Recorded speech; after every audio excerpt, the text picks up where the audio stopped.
Assalamualaikum warahmatullahi wabarakatuh. Selamat siang semuanya, yang saya hormati dosen pengampu mata kuliah Manajemen Strategi, Prof. Dr. Puji Wahono, SMSI, beserta teman-teman semuanya. Pada kesempatan kali ini, kami dari kelompok 5 akan mempresentasikan hasil diskusi kami pada materi bisnis level strategi atau strategi tingkat bisnis. Boleh di next?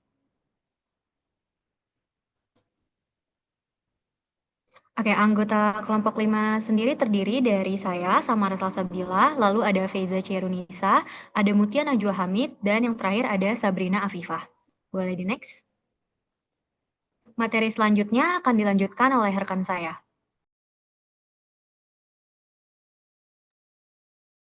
Baik, selanjutnya ada pengertian dari bisnis level strategi atau strategi tingkat bisnis.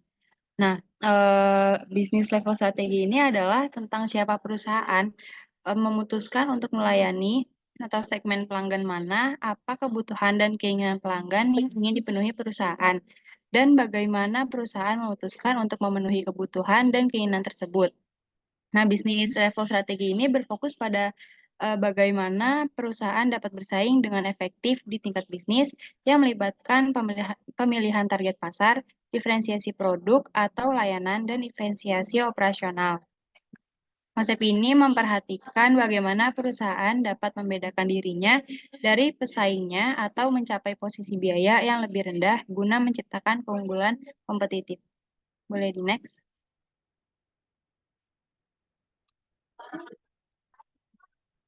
Selanjutnya adalah biaya rendah dan diferensiasi.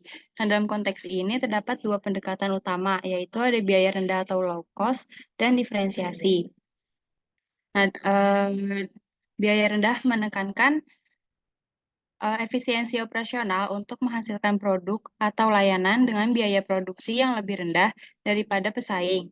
Perusahaannya yang mengadopsi strategi biaya rendah berusaha untuk menarik pelanggan dengan harga yang lebih murah atau memberikan nilai tambah dalam bentuk harga yang kompetitif. Nah, di sini di sisi lain, diferensiasi itu berfokus pada penciptaan dan penawaran produk atau layanan yang unik, sehingga konsumen bersedia membayar premi untuk nilai tambah atau keistimewaan yang diberikan. Perusahaan yang menerapkan strategi diferensiasi berupaya membedakan diri dari pesaingan melalui inovasi produk, kualitas superior, desain yang menarik, atau pelayanan pelanggan yang unggul. Nah, dengan memilih antara biaya rendah atau diferensiasi, perusahaan dapat mengarahkan upaya mereka untuk membangun keunggulan kompetitif dan mendapatkan posisi yang kuat di pasar yang mereka tuju. Nah, seperti yang kita lihat pada tingkat yang paling mendasar, yaitu perusahaan memiliki keunggulan kompetitif jika dapat menurunkan biaya relatif terhadap saingan atau jika dapat membedakan penawaran produknya dari pesaing sehingga menciptakan nilai lebih. Boleh di next. Next. Baik, selanjutnya ada menurunkan biaya atau lower cost. Nah, menurunkan biaya atau lower cost merupakan salah satu strategi bisnis yang penting dalam konteks bisnis level strategi. Ini adalah situasi yang ada di banyak pasar komoditas seperti pasar minyak atau gandum, aluminium atau baja. Di pasar komoditas keunggulan kompetitif diberikan kepada perusahaan yang memiliki biaya terendah. Di antaranya itu ada biaya rendah akan memungkinkan perusahaan untuk membuat keuntungan pada titik-titik harga di mana para pesaingnya kehilangan uang. Lalu selanjutnya itu ada biaya rendah dapat memungkinkan perusahaan untuk melemahkan saingan pada harga, mendapatkan pangsa pasar, dan mempertahankan atau bahkan meningkatkan profitabilitas. Nah, menjadi pemain berbiaya rendah dalam suatu industri bisa menjadi posisi yang sangat menguntungkan. Pendekatan ini mencakup peningkatan efisiensi dalam rantai pasok, otomatisasi proses produksi, negosiasi yang efektif dengan pemasok, dan pengendalian biaya overhead. Nah, keberhasilan implementasi strategi ini memerlukan fokus yang kuat pada inovasi operasional, pengelolaan rantai pasok yang efisien, dan penerapan teknologi yang tepat guna mendukung efisiensi biaya dalam setiap aspek kegiatan bisnisnya. Meskipun menurunkan biaya di bawah pesaing adalah strategi yang sangat kuat dalam industri komoditas murni, ini juga dapat memiliki utilitas besar dalam pengaturan lain. Boleh di next?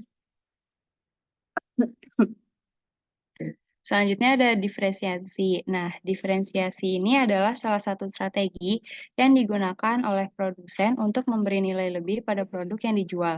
Strategi diferensiasi menjadi sebuah upaya produsen untuk menciptakan perbedaan yang berarti pada produk dan jasa pelayanan yang mereka tawarkan, sehingga dapat menarik minat konsumen sekaligus memunculkan persepsi yang khas dan berarti. Nah, contohnya ini adalah jam tangan Rolex yang dibedakan dari jam tangan eh, tim X melalui desain, bahan, dan keandalan yang superior. Mobil Toyota dibedakan dari mobil General Motors melalui keandalan yang lebih baik. Apple membedakan iPhone-nya dari penawaran pesaing melalui desain produk yang superior, kemudahan penggunaan, layanan pelangganan yang luar biasa di toko Apple, dan integrasi yang mudah dengan produk Apple lainnya seperti komputer, tablet, iTunes, dan iCloud. Boleh di next. Materi selanjutnya akan disampaikan oleh rekan saya.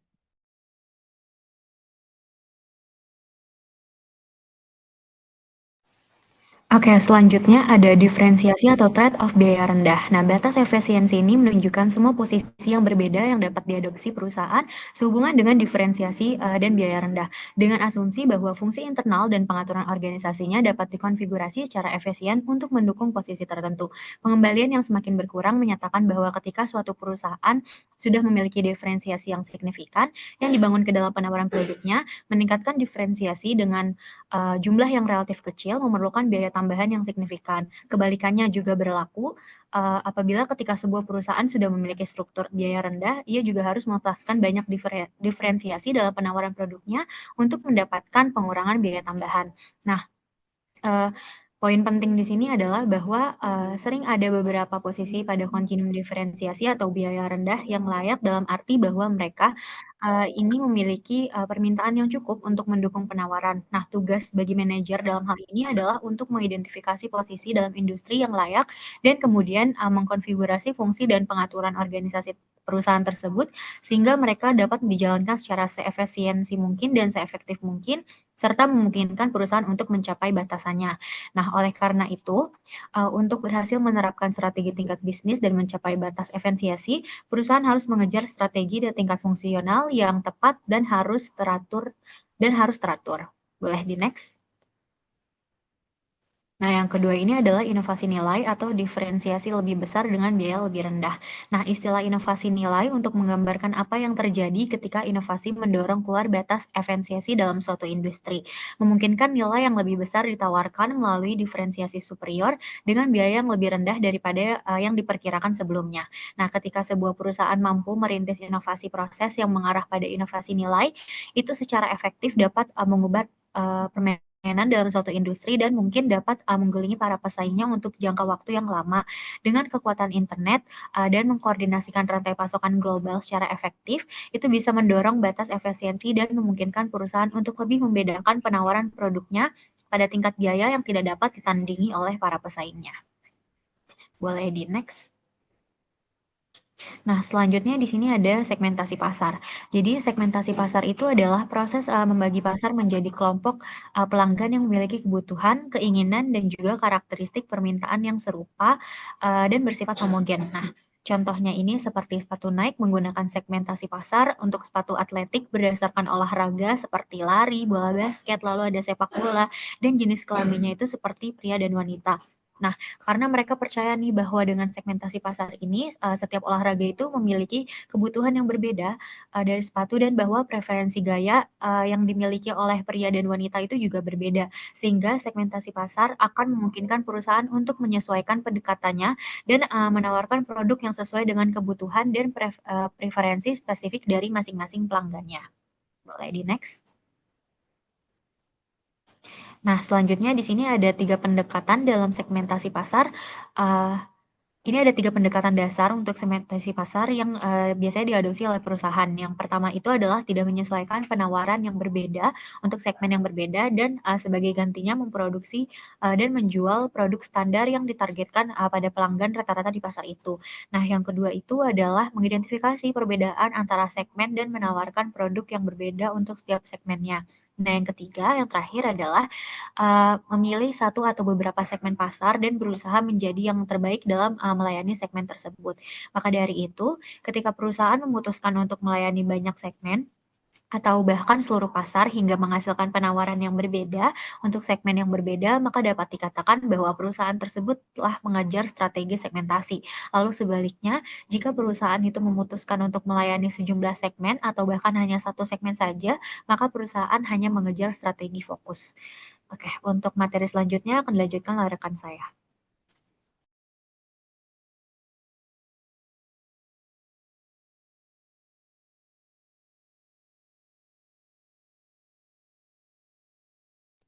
Selanjutnya ada materi segmentasi pasar, biaya, dan pendapatan. Strategi standarisasi melibatkan perusahaan yang memproduksi satu penawaran dasar dan berusaha mencapai skala ekonomi dengan mencapai volume penjualan yang tinggi.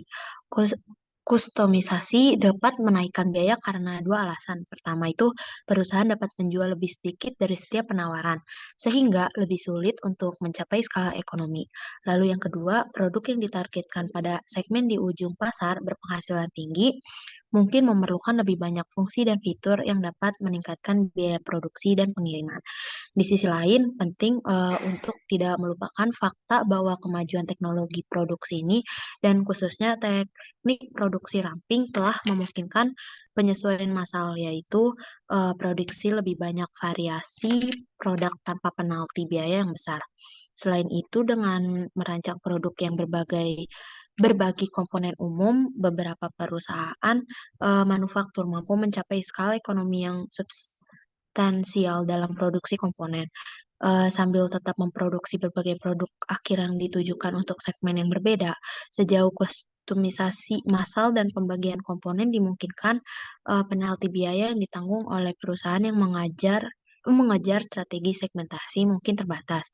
Meskipun strategi standarisasi mungkin memiliki biaya lebih rendah daripada strategi segmentasi memang memiliki satu keuntungan besar, memungkinkan perusahaan untuk menangkap pendapatan tambahan dengan menyesuaikan penawarannya dengan kebutuhan berbagai kelompok konsumen dan dengan demikian menjual lebih banyak secara total. Sebuah perusahaan yang mengejar strategi standarisasi di mana produk ditujukan untuk konsumen dan rata-rata dapat kehilangan penjualan dari pelanggan yang menginginkan lebih banyak fungsi dan fitur dan siap membayar lebih untuk itu. Boleh di next.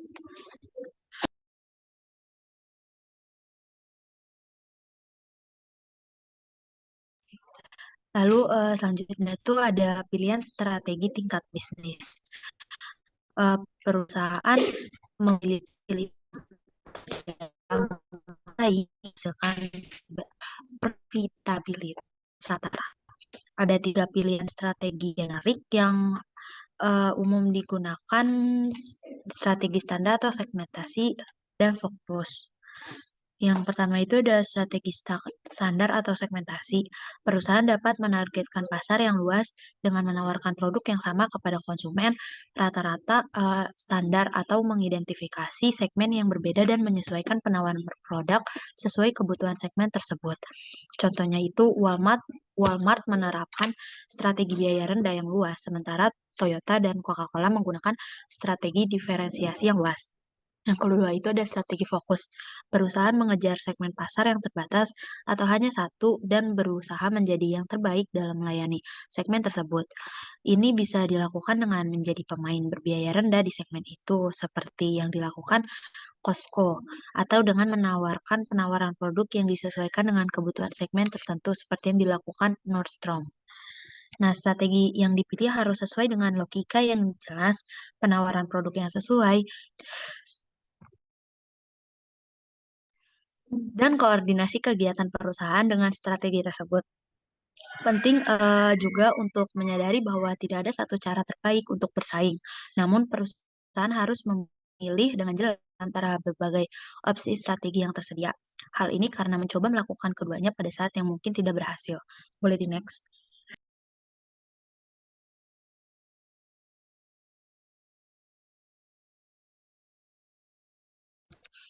Lalu ada strategi tingkat bisnis, industri, dan keunggulan kompetitif.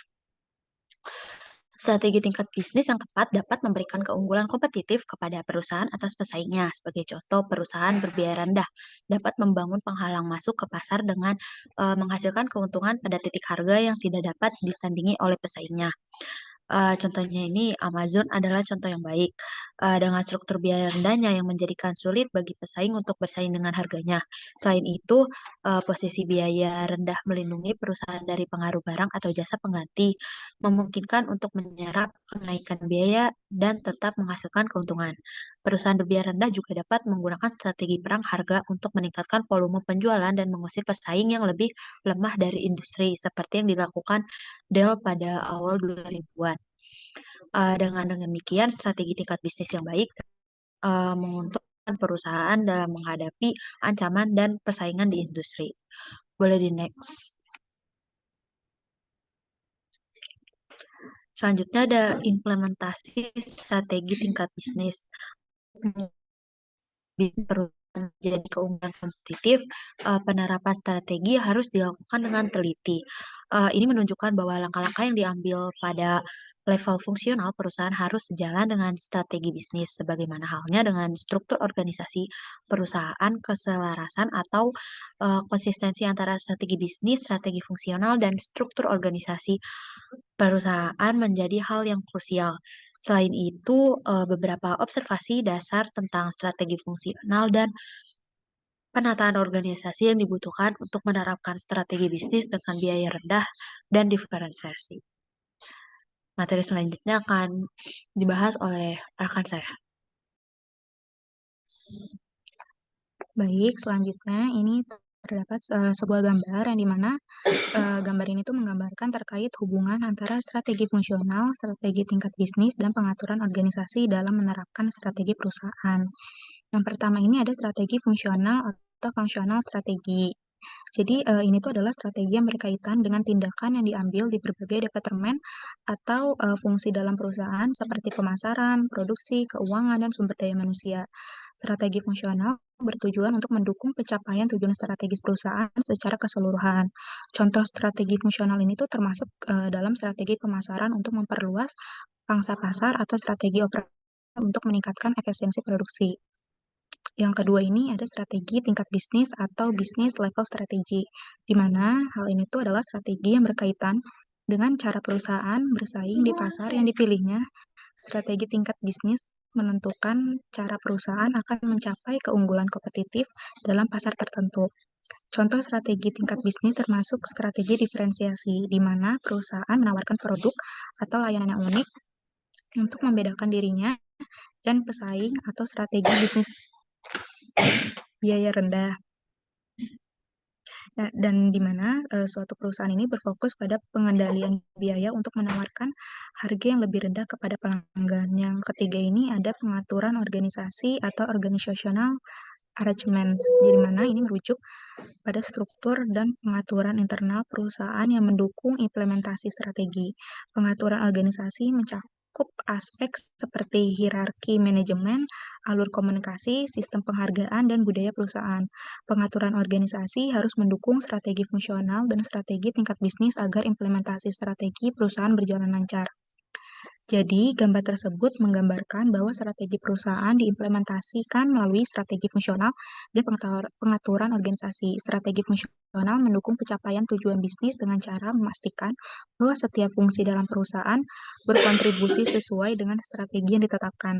Sementara itu, pengaturan organisasi memfasilitasi implementasi strategi tersebut dengan memastikan bahwa struktur organisasi dan proses internal mendukung usaha untuk mencapai tujuan tersebut. Boleh di next.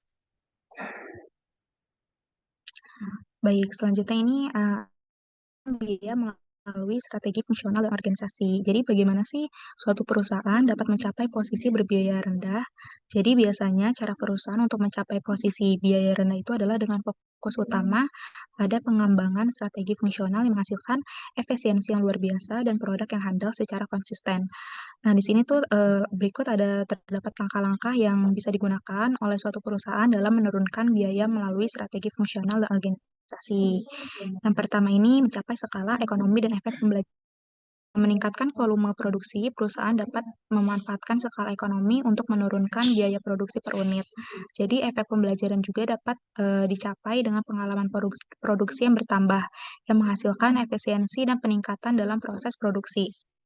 Yang kedua ini mengadopsi produksi ramping dan teknologi manufaktur yang fleksibel, di mana produksi ramping atau lean production meminimalkan pemborosan dan meningkatkan efisiensi.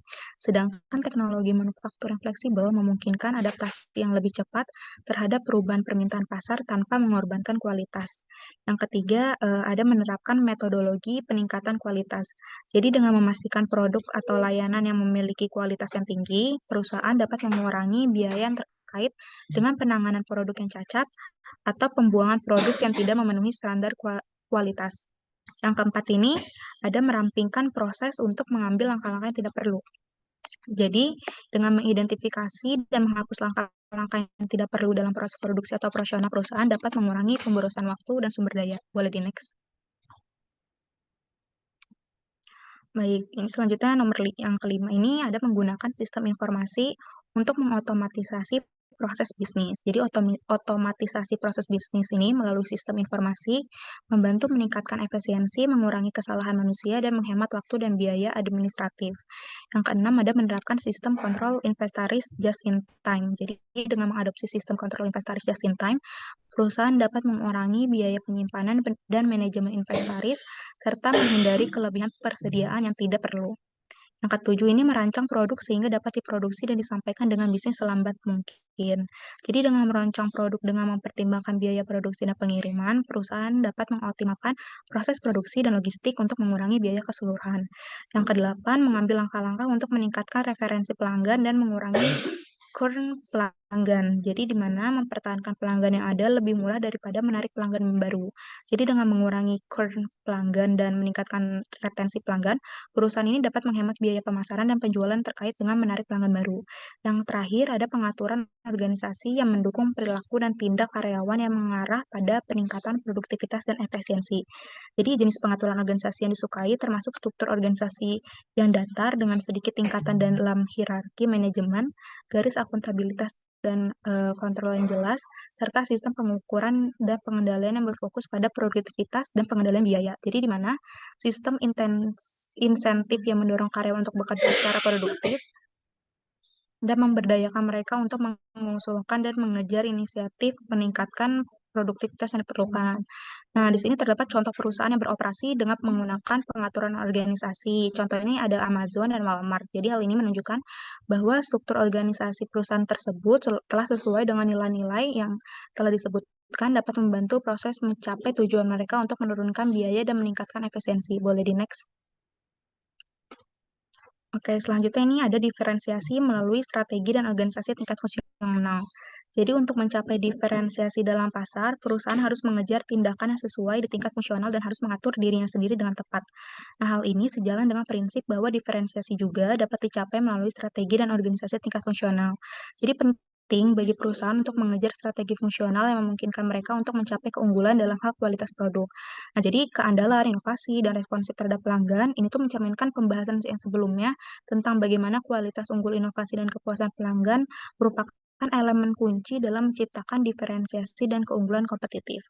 Nah, jadi perusahaan tuh harus memperhatikan bahwa efisiensi itu tetap penting meskipun mereka mengejar diferensiasi. Jadi meskipun perusahaan yang berbeda mungkin memiliki struktur biaya yang lebih tinggi daripada pesaing berbiaya rendah, mereka tidak boleh mengabaikan upaya untuk meningkatkan efisiensi operasional. Nah, di sini terdapat strategi fungsional yang dirancang khusus untuk meningkatkan diferensiasi. Yang pertama ini ada kustomisasi penawaran produk dan bauran pemasaran ke segmen pasar yang berbeda. Yang kedua, merancang penawaran produk yang memiliki kualitas persepsi tinggi dalam hal fungsi, fitur, dan kinerjanya selain dapat diandalkan.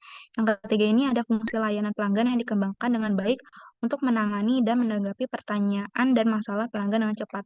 Yang keempat, ada upaya pemasaran yang berfokus pada pembangunan merek dan persepsi diferensiasi dari pesaing. Yang kelima ini ada strategi perekrutan dan pengembangan karyawan yang dirancang untuk memastikan bahwa karyawan bertindak dengan cara yang konsisten dengan citra yang coba diproyeksikan perusahaan di dunia.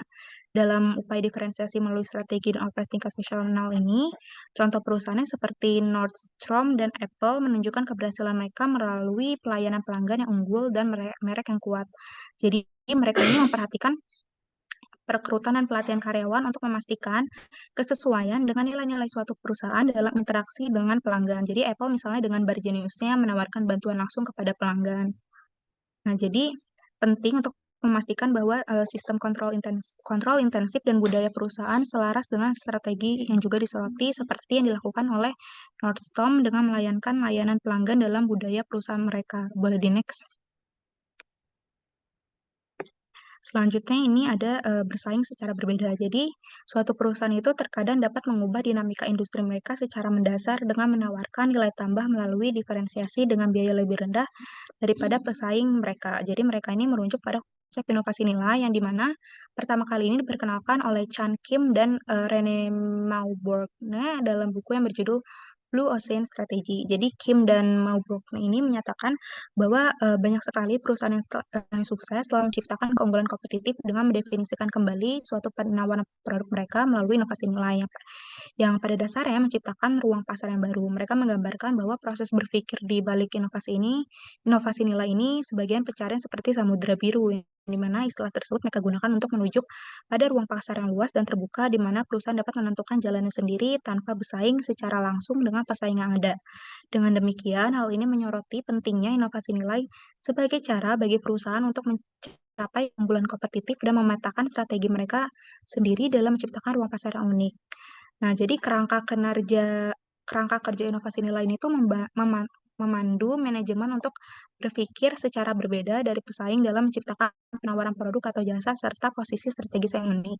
Jika upaya tersebut berhasil, maka perusahaan dapat membangun keunggulan yang berkelanjutan. Salah satunya keuntungan besar dari inovasi nilai yang sukses adalah kemampuannya untuk membuat pesaing terkejut dan sulit untuk mengejar ketinggalan.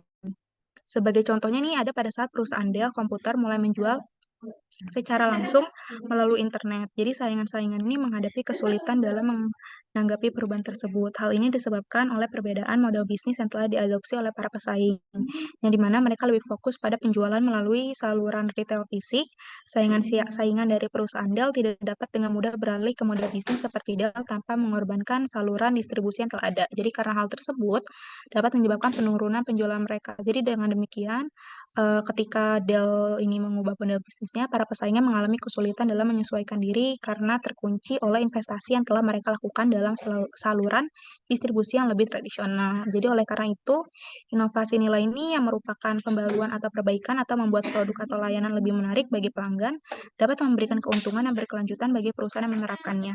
Hal ini dikarenakan inovasi nilai dapat membuat para pesaing kesulitan untuk merespon dengan cepat tanpa melanggar komitmen strategis yang telah mereka buat sebelumnya. Jadi dengan kata lain bahwa inovasi nilai ini dapat membantu suatu perusahaan untuk mempertahankan keunggulan kompetitifnya dengan mencegah pesaing dari mengikuti perubahan tersebut dengan mudah. Boleh di next. Untuk materi selanjutnya akan dijelaskan oleh rekan saya. Baik, di sini ada studi kasus, yaitu pada tahun 1998, Chip Wilson, seorang snowboarder dan surfer, menginspirasi berdirinya Lululemon setelah pengalaman pribadinya dalam kelas yoga.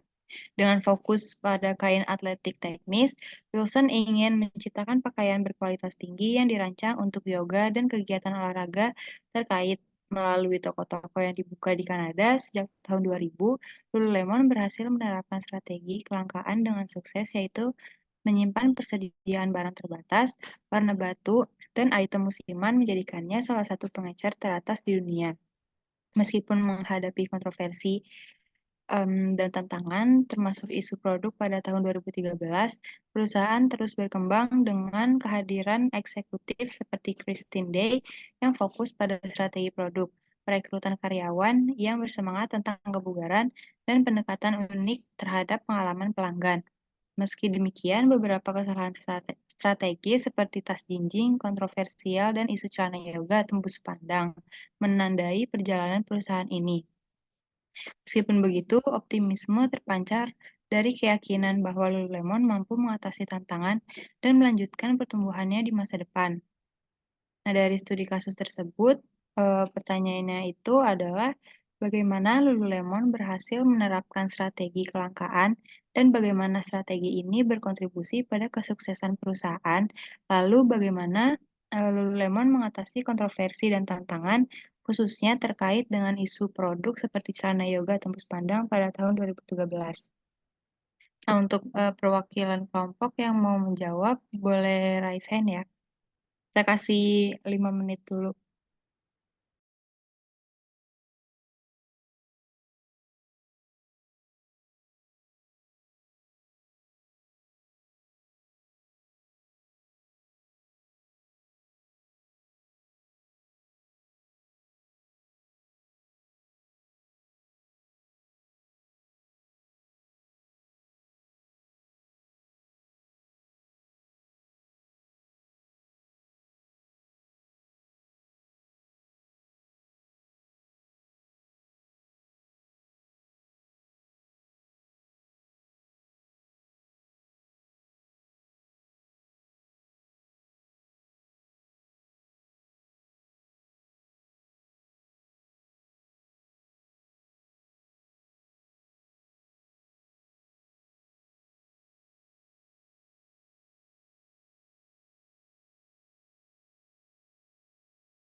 Baik, apakah ada yang mau menjawab?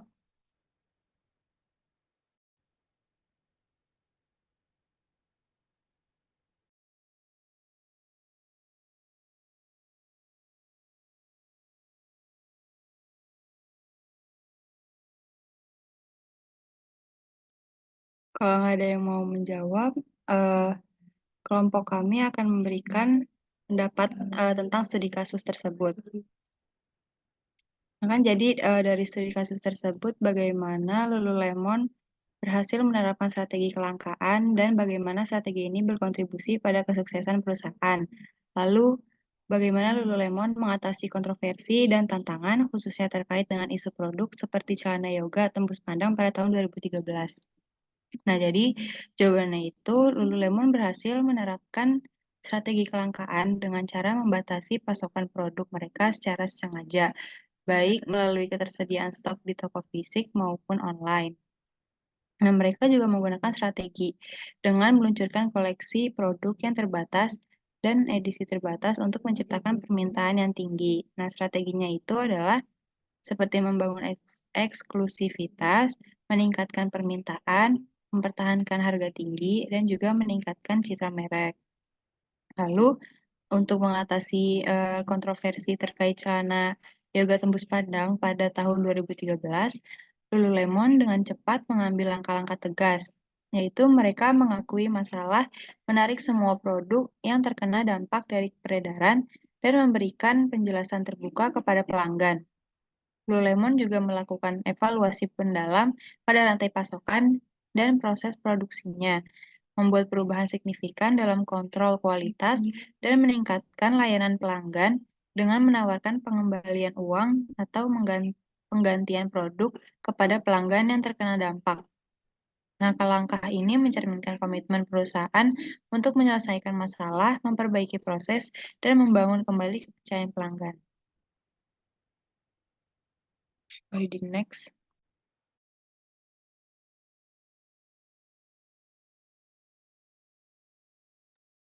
Oke, segitu aja presentasi dari kami. Apakah ada yang ingin bertanya? Boleh, Raisa aja.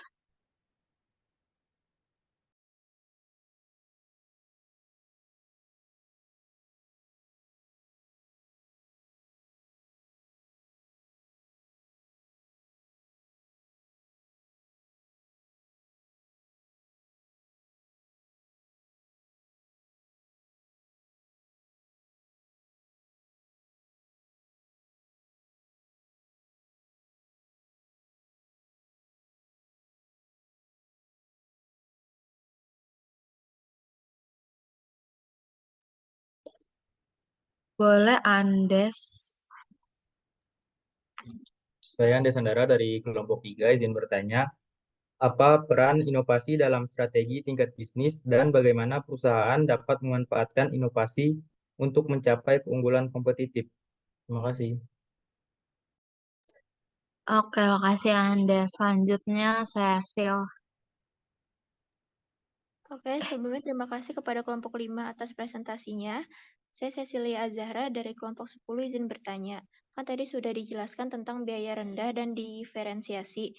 Nah, apa perbedaannya antara strategi biaya rendah dan strategi diferensiasi dalam konteks strategi tingkat bisnis? Terima kasih. Oke, makasih Cecil. Selanjutnya boleh Salsa. Salsa Pemarina sih. Oke, perkenalkan nama saya Salsa Nurliana dari kelompok 12. Saya ingin bertanya bagaimana sebuah perusahaan dapat memanfaatkan keunggulan kompetitifnya dalam merancang dan melaksanakan strategi tingkat bisnis. Terima kasih. Oke, makasih Salsa. Selanjutnya boleh Zahna. Oke, perkenalkan nama saya Zahna Shanti Trisnantia dari kelompok 6, izin bertanya. Saat mengaplikasikan differentiation strategi, kira-kira faktor apa aja yang bisa membuat sebuah perusahaan dapat menjadi lebih kompetitif jika dibandingkan dengan pesaingnya? Terima kasih. Oke, makasih Zahna. Selanjutnya boleh Aliyah dan Sapna. Baik, terima kasih. Saya Sapna Degestuti dari kelompok 9. Izin bertanya, bagaimana cara mengidentifikasi segmen pasar yang tepat untuk diberlakukannya bisnis level strategi? Terima kasih. Oke, makasih Sapna. Apa ada yang mau nanya lagi?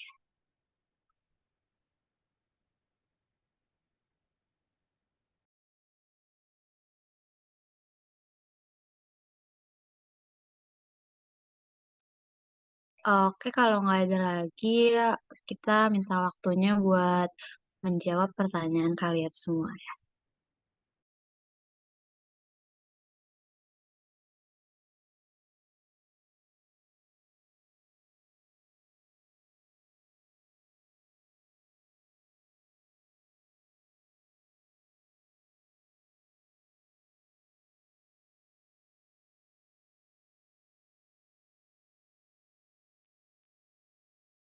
Yang putus saya atau kalian?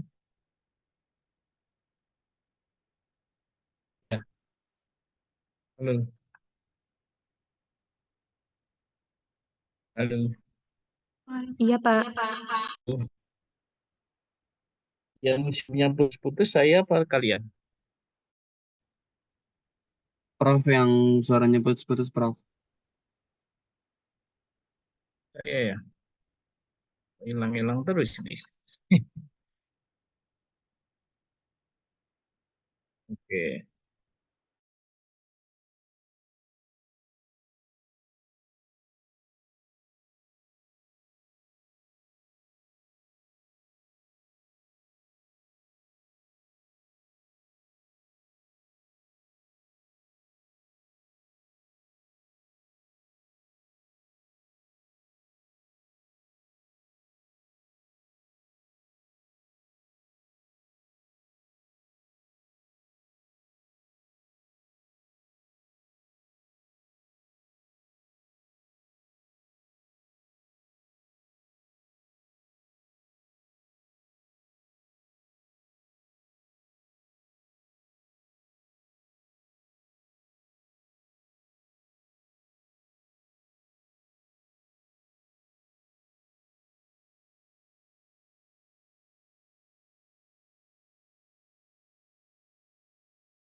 Oke, saya akan menjawab pertanyaan dari Salsa.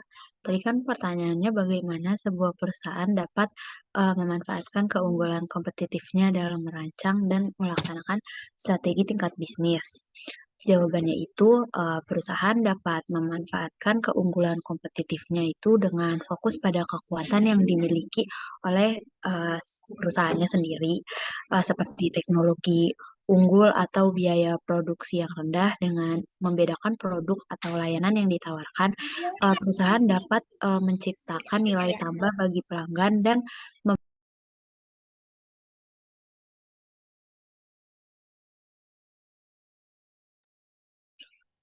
selain itu, perusahaan juga dapat menyesuaikan strategi bisnisnya sesuai dengan keunggulan kompetitifnya, seperti mengadopsi strategi biaya rendah atau diferensiasi produk. Apakah sudah terjawab, Salsa? Sudah terjawab. Terima kasih atas jawabannya. Oke, sama-sama. Lalu pertanyaan dari Andes, tadi Andes nanya apa peran inovasi dalam strategi tingkat bisnis dan bagaimana perusahaan dapat memanfaatkan inovasi untuk mencapai keunggulan kompetitif. Jawabannya tuh inovasi memiliki peran penting dalam strategi tingkat bisnis. Kenapa? Karena dapat menjadi kunci untuk menciptakan nilai tambah bagi perusahaan dan membedakan dirinya dari pesaing. Nah, dengan terus melakukan inovasi baik dalam produk, layanan, atau proses bisnis, perusahaan dapat menjawab perubahan pasar dan kebutuhan pelanggan dengan lebih baik. Inovasi juga memungkinkan perusahaan untuk memperluas pasar, meningkatkan efisiensi operasional dan menciptakan peluang baru. Untuk memanfaatkan inovasi secara efektif, perusahaan perlu menciptakan budaya yang mendorong kreativitas dan eksperimen, serta menginvestasikan sumber daya dalam riset dan pengembangan. Dengan mengadopsi pendekatan yang proaktif terhadap inovasi, perusahaan dapat mencapai keunggulan kompetitif yang berkelanjutan dan memimpin pasar dalam jangka panjang. Apakah sudah terjawab, Andes? Sudah terjawab, terima kasih. Oke, sama-sama.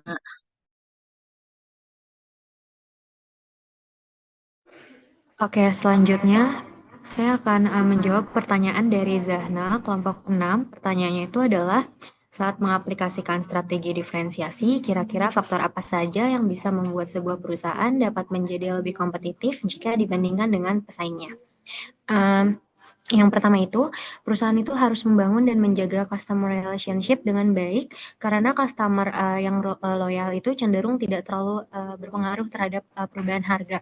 Maka dari itu, dengan strategi diferensiasi ini diharapkan perusahaan dapat membuat produk yang unik, yang bisa berarti buat para customer itu, sehingga bisa meningkatkan loyalitas customer-nya.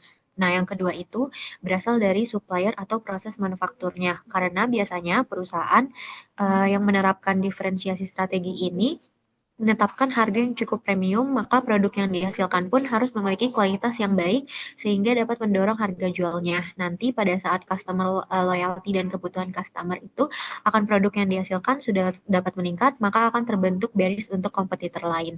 Untuk Zahna, apakah terjawab? Sudah, Samara. Terima kasih.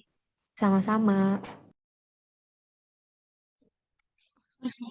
Untuk pertanyaan selanjutnya, saya akan menjawab dari Sapna. Tadi tuh pertanyaannya, bagaimana cara mengidentifikasi segmen pasar yang tepat untuk diberlakukannya bisnis level strategi. Jadi, identifikasi segmen pasar yang tepat itu untuk diterapkan dalam strategi tingkat bisnis atau bisnis level strategi ini bisa melibatkan beberapa langkah yang runtut. Yang pertama ini ada pemahaman pasar dan industri. Jadi langkah pertama adalah dengan memahami pasar dan industri tempat bisnis yang ingin beroperasi. Jadi Anda perlu menganalisis tren pasar, permintaan konsumen, perilaku pesaing, dan faktor-faktor lain yang mempengaruhi dinamika pasar. Yang kedua, analisis pelanggan. Jadi pelanggan merupakan fokus utama dalam mengidentifikasi segmen pasar yang tepat. Jadi lakukanlah analisis mendalam tentang kebutuhan, preferensi, dan perilaku pembelian pelanggan potensial. Yang ketiga, segmentasi pasar. Jadi setelah memahami pelanggan, langkah selanjutnya ini adalah dengan melakukan segmentasi pasar, di mana pisahkan suatu pasar menjadi kelompok-kelompok yang homogen berdasarkan karakteristik tertentu seperti usia, jenis kelamin, pendapat, minat, atau lokasi geografis. Yang keempat, dengan penentuan kriteria segmentasi. Jadi dengan mempertimbangkan faktor-faktor seperti ukuran pasar, pertumbuhan potensial, kebutuhan pelanggan, daya beli, dan tingkat pesaing. Jadi setelah segmentasi dilakukan, pilih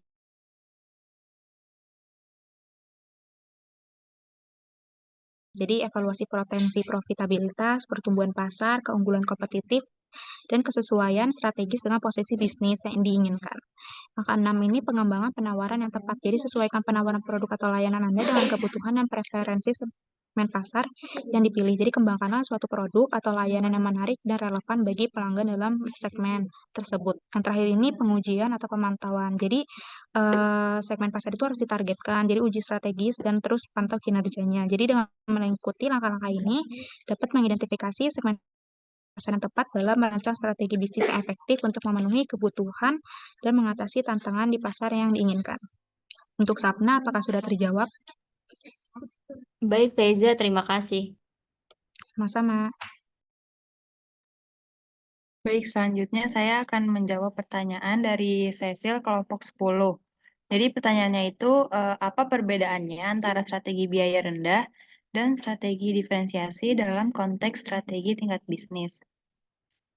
Nah, jawabannya itu, strategi biaya rendah dan diferensiasi adalah dua pendekatan yang berbeda dalam strategi tingkat bisnis dengan bertujuan untuk menciptakan keunggulan kompetitif di pasar. Nah, strategi biaya rendah berfokus pada upaya untuk menghasilkan produk atau layanan dengan biaya produksi yang lebih rendah daripada pesaing, sehingga perusahaan dapat menawarkan harga yang lebih rendah kepada pelanggan atau mempertahankan margin keuntungan yang lebih tinggi. Nah, di sisi lainnya, yaitu strategi diferensiasi, bertujuan untuk menciptakan nilai tambah yang unik bagi pelanggan melalui fitur-fitur produk atau layanan yang unik dengan kualitas yang superior dan pengalaman pelanggan yang istimewa. Dengan demikian, perusahaan yang menerapkan strategi diferensiasi dapat menarik pelanggan dengan kemampuan untuk membedakan produk atau layanan mereka dari yang lain, bahkan jika harganya lebih tinggi. Untuk Cecil, apakah sudah terjawab? Sudah, terima kasih. Oke, sama-sama.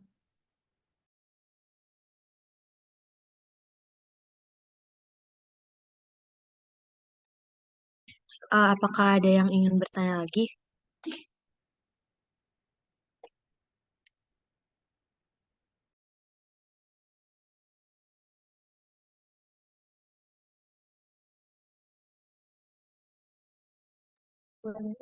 Kalau sudah tidak ada yang bertanya lagi, mungkin ditutup.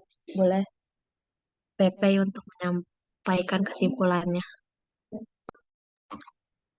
Baik, kesimpulan yang bisa kelompok kami berikan terkait materi yang telah disampaikan ini, jadi strategi tingkat bisnis ini melibatkan rencana perusahaan untuk mendapatkan keunggulan kompetitif di pasar atau industri yang dipilihnya. Jadi hal ini tuh berfokus pada bagaimana perusahaan bersaing dalam industri atau segmen pasar tertentu, yang bertujuan untuk menciptakan nilai bagi pelanggan sekaligus menghasilkan keuntungan bagi perusahaan.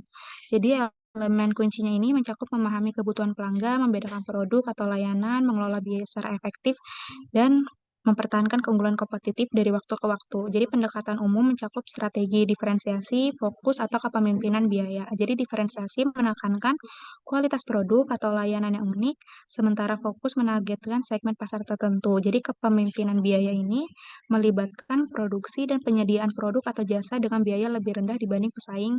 Jadi secara keseluruhan tujuannya adalah untuk mengembangkan strategi yang jelas dan efektif yang selaras dengan sumber daya, kemampuan, dan tujuan perusahaan untuk mencapai kesuksesan jangka panjang. Mungkin cukup sekian pemaparan materi dari kelompok kami. Kurang lebihnya mohon maaf. Wassalamualaikum warahmatullahi wabarakatuh.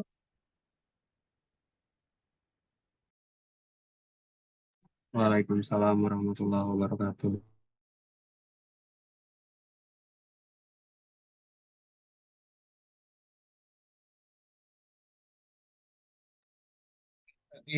Tadi dijelaskan tentang strategi ya, level-level strategi. Udah tahu belum itu yang strategi korporasi, strategi fungsional, strategi bisnis, apa bedanya?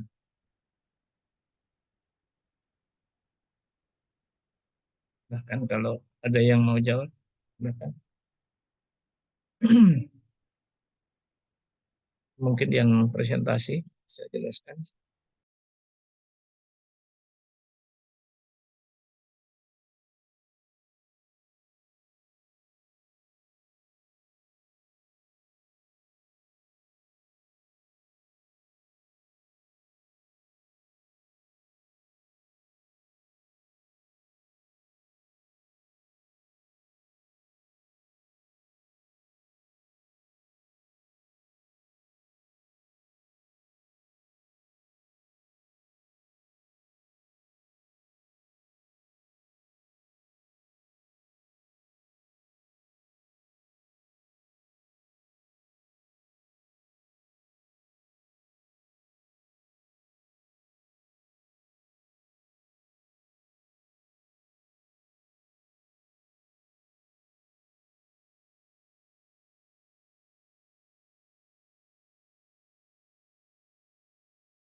Akan dicari jawabnya ya, apa itu strategi korporasi, strategi fungsional, dan strategi bisnis. Masing-masing dan hubungan ketiganya itu seperti apa dalam manajemen strategik. Kemudian yang kedua itu adalah tadi dijelaskan tentang Blue Ocean Strategi. Blue Ocean Strategi itu kayak apa? Silakan. Dua ya.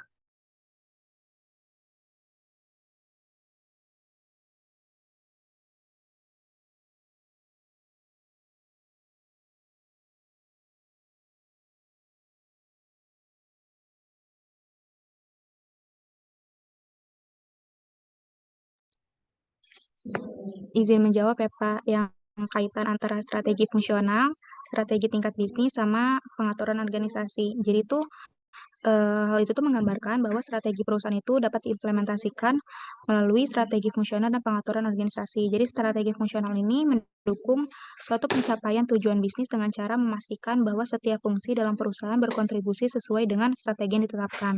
Nah, sementara itu pengaturan organisasinya ini tuh memfasilitasi terkait implementasi strategi tersebut dengan memastikan bahwa struktur organisasi dan proses internal dapat mendukung usaha untuk mencapai tujuan tersebut.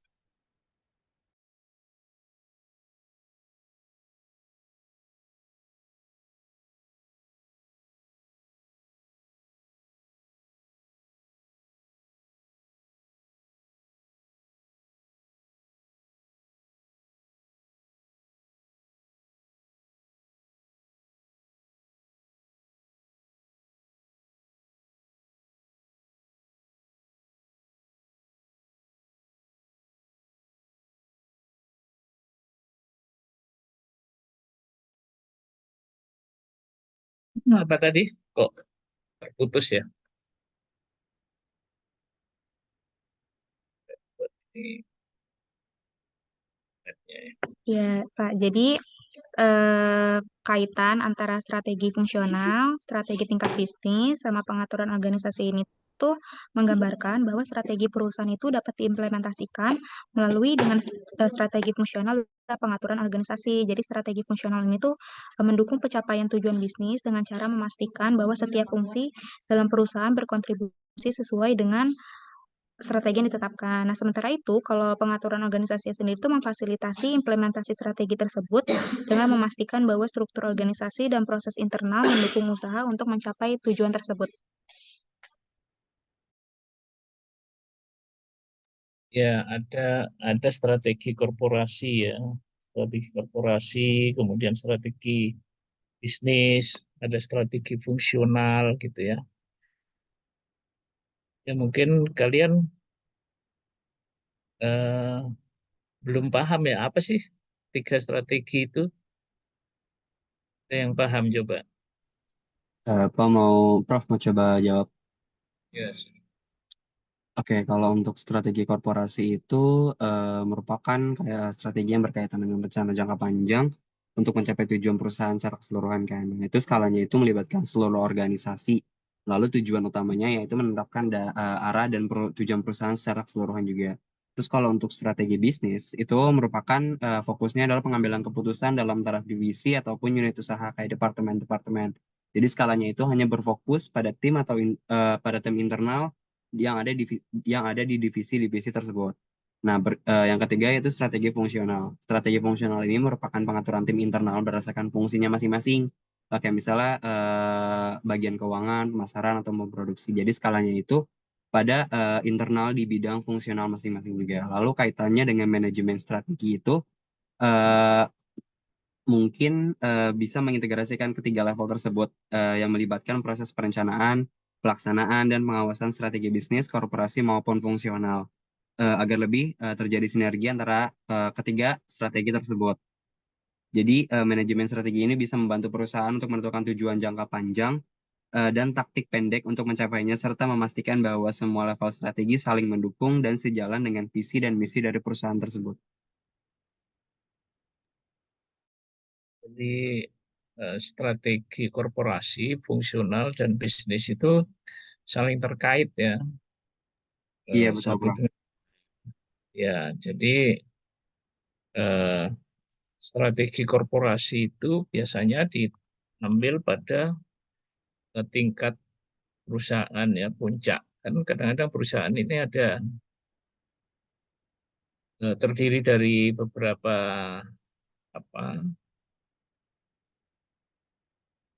perusahaan juga gitu ya, tetapi ada semacam holding lah katakan begitu ya. Kemudian ada korporasi ya. Itu korporasi itu pada tingkat ya kayak Indomie lah ya. Indomie itu kan eh, tingkat korporasinya apa ya. Kemudian level fungsionalnya seperti apa dan level bisnisnya itu seperti apa, dan yang langsung berkaitan dengan eh, keunggulan bersaing dan lain sebagainya itu tentu adalah strategi bersaing, strategi bisnisnya ya. Jadi eh, coba ada yang bisa jawab lagi?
Dan yang kedua tadi adalah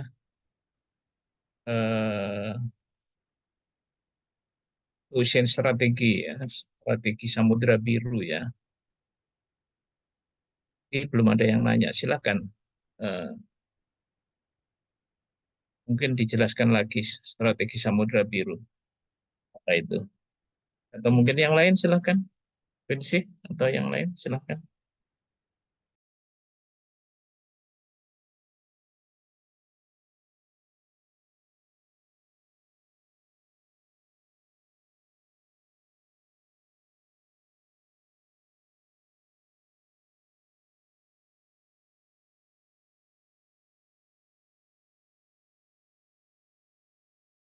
Pak mau izin jawab. Jadi Blue Ocean Strategi itu konsep yang menyarankan agar perusahaan menciptakan pasar baru tanpa persaingan langsung. Jadi fokusnya tuh pada inovasi produk, layanan, atau model bisnis untuk menarik pelanggan baru dan menghindari persaingan yang harganya yang sengit. Nah, tujuannya nih untuk menciptakan ruang pasar yang tidak dimanfaatkan oleh pesaing, sehingga membuat persaingan menjadi tidak relevan.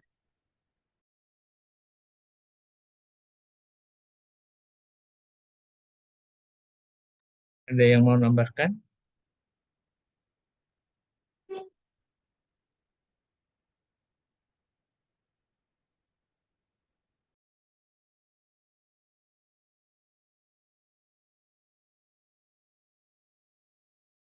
Kenapa sampai muncul istilah Blue Ocean Strategi?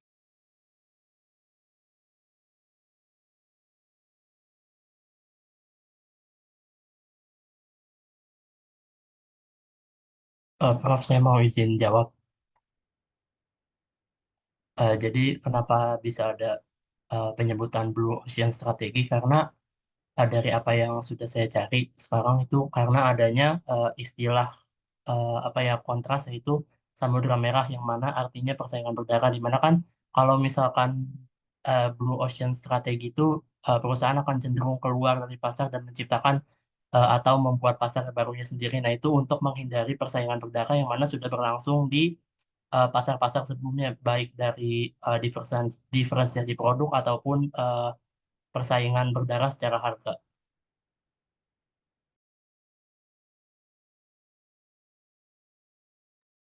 Itu aja Prof dari saya.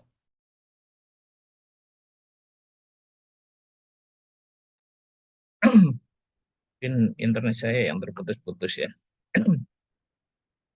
Ya, udah ada yang mau nambahin nggak?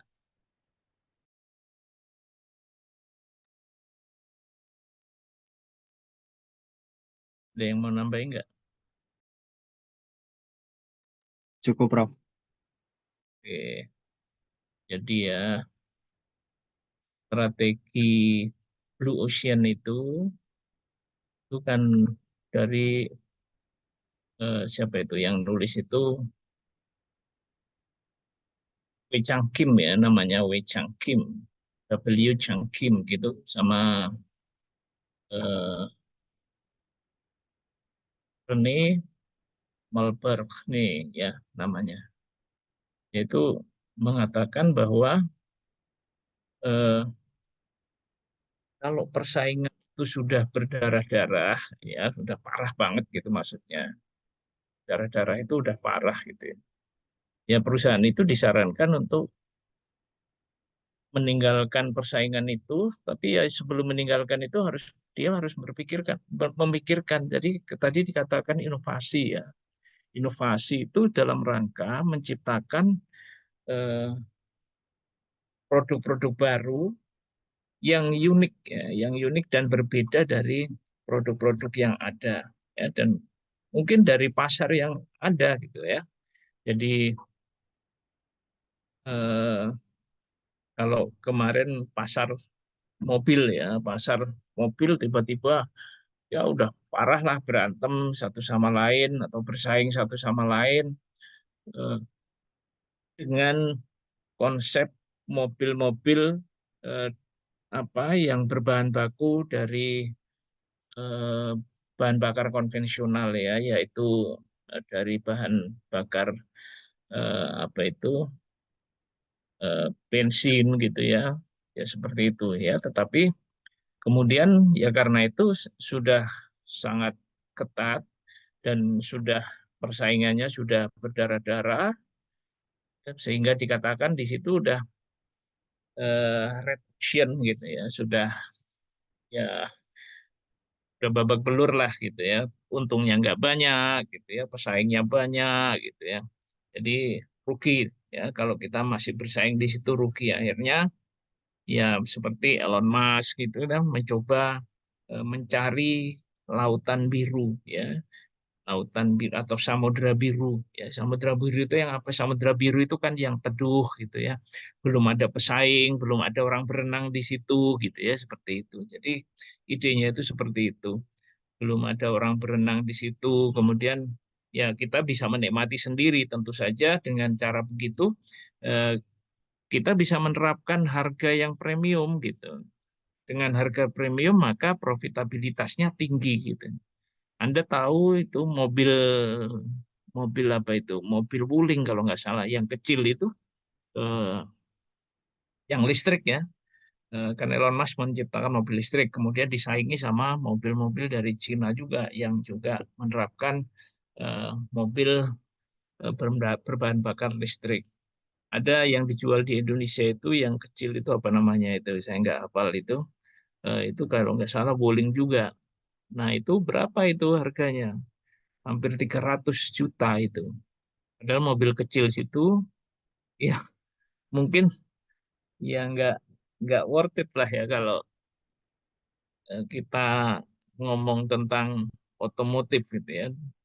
Eh, tingkat keselamatan ya, tingkat tingkat apa ya, tingkat kenyamanan ya, segala macamnya itu kan mungkin eh, masa seharga 300 cuman gitu aja. Mungkin jangan-jangan harganya ini aslinya ya mungkin harga produksinya misalkan hanya 70 juta misalkan ya.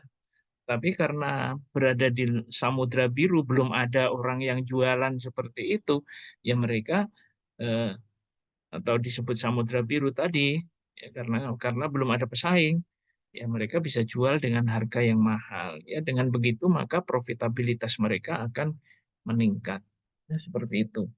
Jadi inovasi-inovasi itu penting. Ya. Tapi kenapa misalkan ya Jepang, Toyota misalkan, Toyota berusaha untuk juga tidak mengikuti begitu saja mobil listrik karena mobil-mobil listrik udah jalan, gitu ya. Nah, Toyota pasti tidak akan mengikuti. Ya. Dan Toyota eh, menciptakan mobil-mobil yang hybrid. Ya, ada yang tahu itu kenapa?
Ada yang tahu kenapa Toyota tidak mengikuti? Ya, paling enggak itu kalau dilihat dari strateginya ya Toyota itu paling enggak ya enggak mau dia jadi follower gitu ya. Dia kepingin jadi leader gitu ya. Dan eh, kita melihat Toyota itu yang menciptakan mobil-mobil yang hybrid. Jadi tidak mobil listrik, ya tidak mobil konvensional lagi misalkan ya, tapi hybrid gitu ya. Dengan hybrid dia berada di pasar sendiri gitu ya. Nah, nanti baru orang-orang lain mengikuti gitu ya. Tetapi bagaimanapun kalau orang lain mengikuti pasti eh, Toyota adalah leadernya, market leadernya gitu ya. Tapi yang lain-lain, merek-merek yang lain pasti akan menjadi follower. Ya, jadi strategi itu seperti itu. Ya, bagaimana kita eh, menyesuaikan. Kadang-kadang ya harus luas ya. Kadang-kadang strategi itu harus luas, nggak bisa strategi itu dipatok kaku sekian tahun begitu nggak bisa ya karena tadi lingkungan eksternal dan internal itu sangat sangat mempengaruhi eh, apa, konsistensi organisasi ya tiba-tiba ada mobil listrik ya. Sementara ini Toyota kan tenang-tenang dia menguasai Asia misalkan bahkan mobil nomor 2 di Amerika itu orang itu pertama ya membeli mobil Amerika, tetapi mobil kedua atau perusahaan-perusahaan mobil di Amerika itu kan kesulitan untuk memproduksi mobil-mobil kecil dan itu hanya dikuasai oleh mobil-mobil Toyota ya. Jadi mobil-mobil Toyota itu kemudian menjadi mobil kedua bagi orang Amerika ya. Seperti itu. Dan kemudian sekarang mobil Amerika mencoba mobil listrik misalkan ya, ya Jepang nggak ngikutin, ya Jepang bikin sendiri, ya dia nggak mobil listrik tetapi mobil hybrid gitu ya, ya seperti itu. Oke, ada pertanyaan silakan.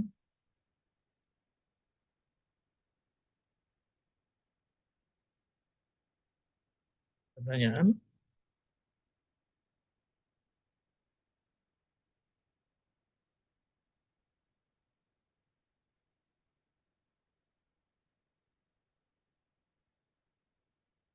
Nggak ada. Oke, Ya, kalau nggak ada, kita akhiri